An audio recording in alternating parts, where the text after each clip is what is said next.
disons une triste nouvelle, en tout cas elle est triste pour moi, d'un décès, d'un monsieur qui a été une source d'inspiration. On en rencontre très peu des sources d'inspiration le long de sa vie. Mais celui-là, quand même, il a été une source d'inspiration sur plusieurs plans. Et il est décédé hier, 9 septembre 2022. Et il allait avoir 60 ans le 7 octobre prochain. Et son décès m'a affecté beaucoup pour différentes raisons. Non seulement de la proximité qu'il y avait entre lui et moi, mais de ce qu'il représentait pour nous qui étions jeunes à l'époque où lui, il est arrivé. Et pour la première fois, pour une des premières fois, le Togolais faisait quelque chose qui faisait plaisir à voir. Et on était complètement subjugué de ce qu'il apportait comme qualité et professionnalisme. Ça m'attriste aujourd'hui d'apprendre qu'il est mort. Qu'il est mort, je ne dirais pas dans l'indigence, mais il est mort sans avoir été récompensé comme il se doit pour son intelligence et sa capacité de contribution. Et cela a bouleversé plein de choses dans ma tête. Et je voulais vous en parler un peu parce que malheureusement, il faut rendre hommage aux gens pendant qu'ils sont vivants. Mais je m'attendais à tout sauf d'apprendre que Hervé Pana est décédé. Et il était dans mon schéma de parler de lui dans Togo Génération Réussite. Et puis, j'ai appris sa mort hier, brusquement. Il était malade, il était un peu en retrait. Et, euh, et il est mort. Et puis, je vais faire l'exercice délicat et douloureux de parler de lui au passé. De parler de lui au passé parce que je me dois de rendre témoignage à son intelligence. Et je me dois de pointer du doigt cette espèce de lutte sans merci que le Togo fait à ses fils et ses filles qui sont les plus capables d'apporter une contribution dans la construction d'une nation, dans l'édification d'un pays qui correspond à la signification que l'on a du terme pays, du terme nation. Et cette lutte sans merci que le Togo mène contre ses enfants. Il y avait un ancien premier ministre qui disait que le Togo était un cimetière de talent. Hervé Pana va être enterré dans ce cimetière de talent, sans que son talent ne lui ait apporté la reconnaissance publique, populaire, au-delà des frontières, au sein des frontières du Togo et au-delà des frontières. Hervé Pana est mort dans ce cimetière de talent au Togo, sans que la place, que son intelligence, son implication, sa capacité de travail n'ait été celle au-dessus de toutes les médiocrités qui nous gouvernent. Et je suis très, très, très, très, très fâché. Je suis très, très, très attristé de voir que cela se répète. Et cela se répète à chaque fois. On fait la guerre à ceux qui sont capables d'apporter une contribution. On encense les courtisans et les courtisanes. Et les gens qui sont capables d'apporter quelque chose finissent dans le silence, meurent en silence et leur talent n'est pas révélé. Pour montrer non seulement aux populations togolaises qu'elles peuvent rêver et travailler, qu'elles peuvent rêver gagner en faisant des efforts, en s'impliquant comme il faut, et sans montrer à l'Afrique tout entière que nous sommes capables de pourvoir des fils et des filles intelligents, capables, structurés, qui peuvent nous représenter au-delà de nos frontières. Je veux vous parler de Monsieur Hervé Pana. Tout d'abord, je vais vous partager une introduction que j'avais faite de lui lorsque je l'ai reçu dans une émission il y a 11 ans. J'avais initié une émission qui s'appelait Samedi Talk Show. C'était une reprise de On n'est pas couché de Laurent Ruquier sur France 2. Mais bien entendu, cette émission a été censurée parce que, comment on appelle ça? Nous avons tenu des propos intelligents que les autorités ont trouvé trop subversifs. Et cette émission a été censurée. Et à l'époque, j'avais reçu Hervé Pana, je le présentais en ces termes. Spécialiste en communication, opérateur culturel, journaliste, acteur politique, présentateur, plein de casquettes irait bien au monsieur que nous allons recevoir tout de suite. Il a révolutionné le monde de la communication au Togo par son City Magazine, le bien nommé Ecolomé, pour nous parler de sa vie, de ses œuvres et nous donner son opinion sur les questions que nous allons lui poser. Voici monsieur Hervé Pana.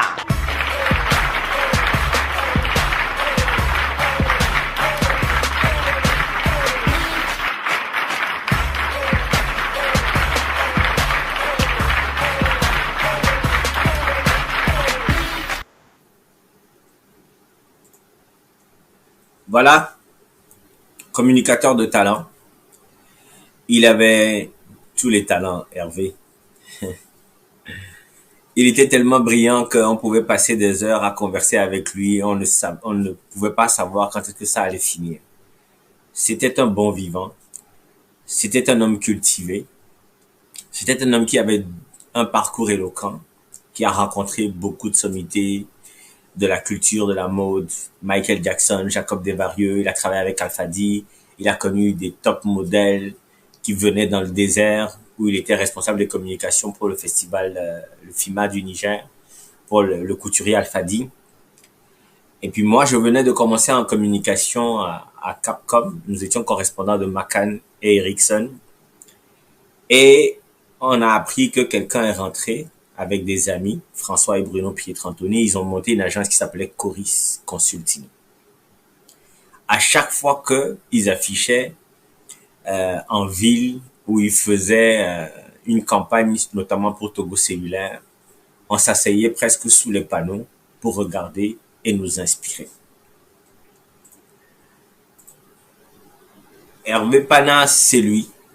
C'est ce monsieur qui, pour la petite histoire, il y avait le journal, le journal d'entreprise de Togo Cellulaire pour les abonnés. Je pense que ça s'appelait Togo Cell Info. Et il avait imprimé et ils avaient fait pelliculer. Ils avaient rajouté un pelliculage brillant. Et à l'époque, je vous parle de 2001, beaucoup ne connaissaient pas dans les imprimeries ce qu'on appelait le pelliculage brillant. Il fallait le faire faire à l'étranger. Et comment est-ce qu'il a présenté la maquette au directeur de Togo Cellulaire à l'époque, monsieur Bidamant? Ils ont sorti le numéro avec le pelliculage brillant, comme c'est un plastique. Il a versé de l'eau dessus devant le directeur général de Togo Cellulaire. Il a secoué, l'eau a perlé et il a remis entre les mains du directeur qui était surpris et étonné de voir que on a versé de l'eau sur du papier et ça n'a pas mouillé. Et il a raflé des contrats. Après, l'aventure avec ses camarades n'a pas continué et il a comment on appelle ça, il a ouvert encore un autre cabinet qui s'appelait Stratégie. Et lui et moi, on a collaboré sur quelques projets ensemble. On avait plaisir à discuter. Et, il a aidé même beaucoup d'entrepreneurs qui voulaient aller en communication. Il en a formé pas mal. Il avait un magazine qui s'appelait Ecolomé. Et à chaque sortie d'Ecolomé, il fallait aller chercher ce document-là pour lire les articles, lire les contenus. Et Lomé a pris vie avec ce monsieur, avec le magazine Ecolomé. Et après, il faisait tellement des choses, il innovait tellement. Et je me rappelle en 2005, quand Adema est mort et qu'il fallait que son fils a pris le pouvoir et que il y avait des choses à faire, ma recommandation ferme était que Hervé Pana devait être le porte-parole du gouvernement ou directeur de la communication de la présidence parce que lui, il savait ce qu'il fallait faire. Lui, il savait ce qu'il fallait dire. Il écrivait avec beaucoup de brio. Il s'exprimait avec beaucoup de brio. Je vous passerai l'entrevue que j'ai faite de lui au complet à la fin de l'émission et vous allez voir le monsieur qui est D'abord, il a une maîtrise en sciences politiques à l'université de Paris-Sorbonne. Et quand je l'ai mis dans le fauteuil de l'invité dans cette émission, on m'a dit de quel droit est-ce que je mets quelqu'un dans un fauteuil qui ressemble au fauteuil du président et il s'assoit à l'aise et il dit qu'il a une maîtrise en sciences politiques, un DESS en diplomatie et administration des organisations internationales. Il a un diplôme de management, communication et marketing, c'est-à-dire quelqu'un qui est posé, construit, qui a l'allure d'un chef. Et c'était le fils d'un chef. Hervé Pana est le fils du ministre de l'Information du gouvernement de Nicolas Grunitzky, gouvernement que celui-ci a formé au lendemain de l'assassinat de Sylvanus Olympio, et son père était ministre de l'Information. Lui, un spécialiste de la communication. Je mets au défi l'histoire du Togo. D'écrire sur la communication, sur la culture au Togo. D'écrire, parce qu'on le fait souvent. Il y a des énergumènes des fois qui se lèvent et qui racontent leur histoire du Togo, qui les arrangent en occultant les gens qui ne les arrangent pas. Mais il y a des gens qui ont posé des jalons. Il y a des gens qui ont construit l'histoire et qui ont créé des tendances. Hervé Pana en faisait partie. Et je mets au défi, je menace quiconque oserait un jour écrire l'histoire de la communication, de la culture au Togo, l'histoire de l'information au Togo, sans nommer Hervé Awide Pana. Il a enseigné à l'Institut des sciences de la communication à l'université. Il a fait des émules. Et quand il prenait la parole pour expliquer les choses, les gens s'asseyaient et écoutaient. Il n'allait pas chercher ses mots. Il n'allait pas chercher ses idées. Sa tête, et malheureusement il est mort d'un cancer du cerveau, sa tête, c'était un cerveau. Et je rends témoignage aujourd'hui dans cette émission Apéro Conversation parce que l'avoir côtoyé, l'avoir connu, a été pour moi une source d'inspiration. C'est-à-dire quelqu'un qui arrive et qui fait les choses comme j'aimerais qu'on les fasse, comme je sais que c'est ça la qualité, c'est Hervé Pana. Et il le sait. Même de là où il est aujourd'hui, c'est toute l'admiration que j'ai pour lui. Et avant qu'on se croisait dans quelques événements, vite fait on se connaissait, mais on n'était pas amis. Un jour, il avait aidé une petite agence à se mettre en place. Moi, je ne savais pas. Et moi, j'ai appelé l'agence pour dire, ah tiens, vous venez d'ouvrir, j'ai quelques années d'expérience, je peux mettre ça à votre disposition si vous êtes intéressé. Mais en tant que consultant externe, je travaille en sous-marin sur vos dossiers parce que j'ai déjà un emploi dans une autre agence de communication. Et le jeune homme qui montait l'agence à ce moment-là, qui était aidé par Hervé, justement, a appelé Hervé, il dit, tiens, il y a quelqu'un qui m'a appelé, je le connais pas, il s'appelle Lovejoy Samari. Et Hervé lui a dit, embauche-le tout de suite, n'hésite pas. Et c'est comme ça que le monsieur m'appelle et me dit, écoute, tu gagnes combien? Je lui ai dit, parce que moi, j'avais pas de tabou là-dessus. Il a doublé mon salaire. Il a acheté du nouveau matériel que j'ai dessiné moi-même, la configuration de l'ordinateur, l'imprimant, tout. Il a pris un bureau et il m'a installé comme je voulais être installé pour travailler en communication. Et j'ai fait quelques bouts de chemin avec ce monsieur. Et c'est après que je suis allé voir Hervé, je lui ai dit, je ne savais pas qu'il me connaissait et qu'il pouvait se porter garant pour moi. Et c'est là qu'il m'a dit, il sait ce que j'ai fait ici, il sait ce que j'ai fait là, il sait ce que j'ai fait là, et que lui aussi aurait voulu travailler avec moi directement, mais sauf que il pourrait pas me payer. Mais quand l'autre voulait, il lui a dit, il lui a conseillé de m'engager. Et depuis, je pense qu'on ne s'est plus quitté. On ne s'est plus quitté. Et, on avait plaisir à se retrouver, à rigoler, à partager les mêmes plaisirs. Et des fois, à la fin de nos journées, on se retrouvait chez un ami restaurateur qui s'appelle Ephraim Service. On mangeait, on buvait de la bière et on faisait de longues discussions sur la politique, sur la philosophie, sur les sciences de la religion. Parce que aujourd'hui, moi, j'étais intéressé par ce genre de choses. Aujourd'hui, je fais apéro conversation. Mais Hervé a été déterminant quand je l'ai rencontré et qu'il m'a dit, ah, je vois que tu as le profil pour ceux qui s'intéressent aux choses de la spiritualité et tout. Il m'a passé quelques livres, il m'en a conseillé certains que j'ai achetés. Donc, en plus de la communication qu'on avait en commun, on avait cet amour-là pour le mystère de religion, le mystère des sociétés secrètes, notamment. Il ne cachait pas à l'époque son appartenance à la Grande Loge nationale du Togo. Ou encore, il a brillé par son intelligence et sa dextérité au travail. Il y a eu plusieurs crises où son nom a été cité, mais il a toujours été quelqu'un qui avait des principes. Il avait certainement ses faiblesses comme nous tous, mais Hervé Pana était celui-là qui était un engagé. un monsieur engagé. Quand il décide de faire quelque chose, il va jusqu'au bout. Il écrit, il construit, il structure. Et quand il livre les résultats, vous êtes content de ce qu'il a livré. Quand moi, je pensais qu'il me fallait absolument partir du Togo et que j'avais encore quelques doutes, je suis allé le voir et je lui ai dit, écoute, toi qui a qui a fait la France, qui a fait plusieurs autres pays et qui a travaillé à l'extérieur du Togo, regarde comment est-ce que ce couloir fermé du Togo t'a réduit à ne pas pouvoir exprimer tout ton talent.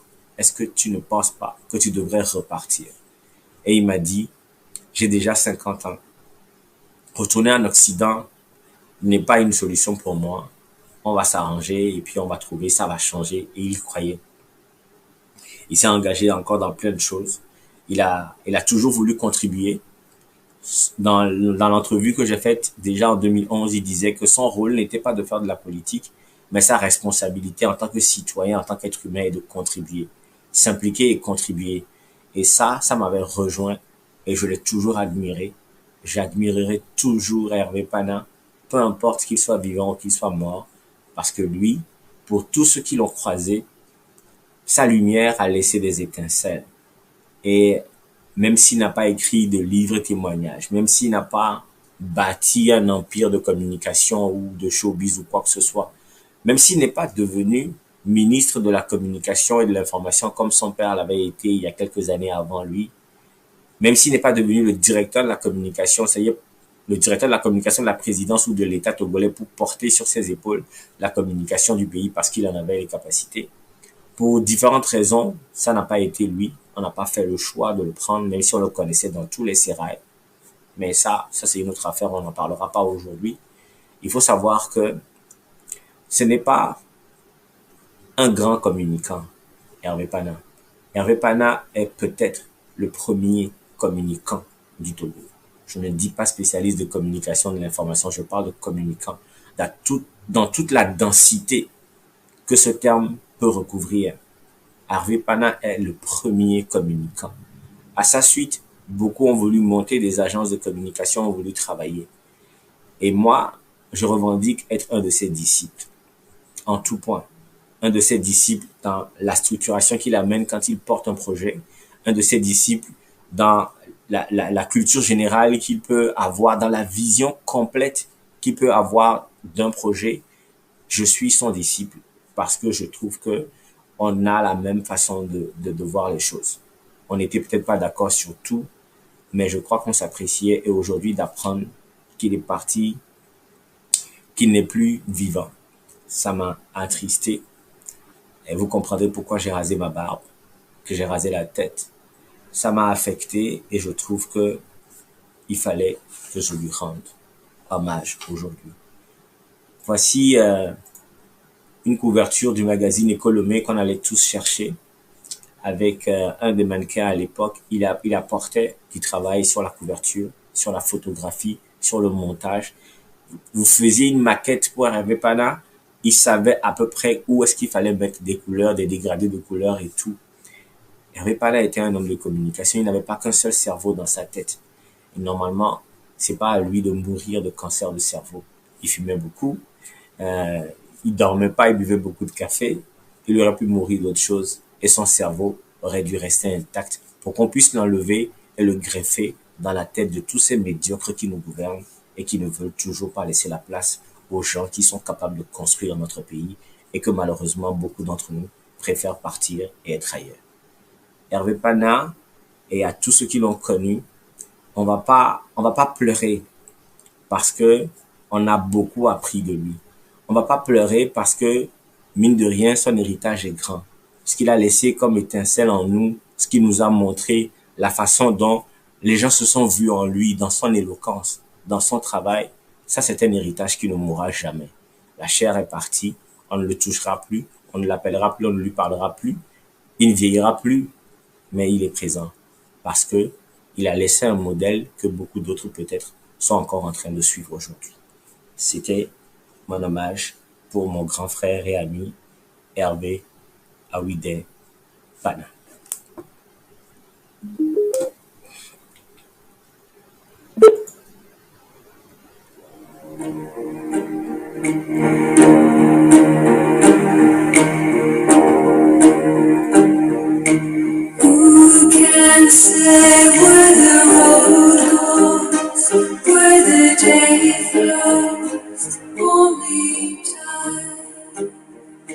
And who can say if your love grows as your heart shows? Only time.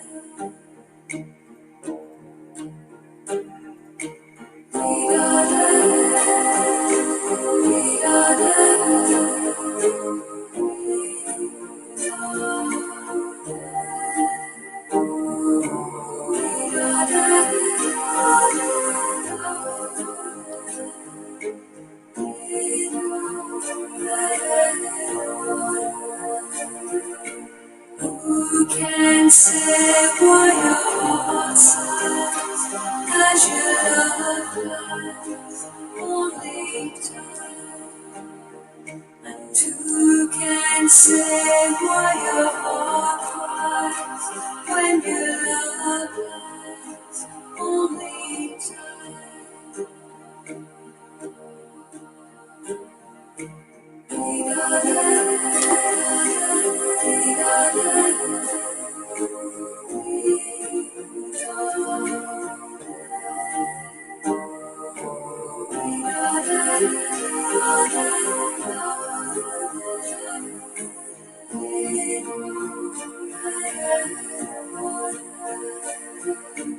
Who can say when the roads meet that love might be in your heart?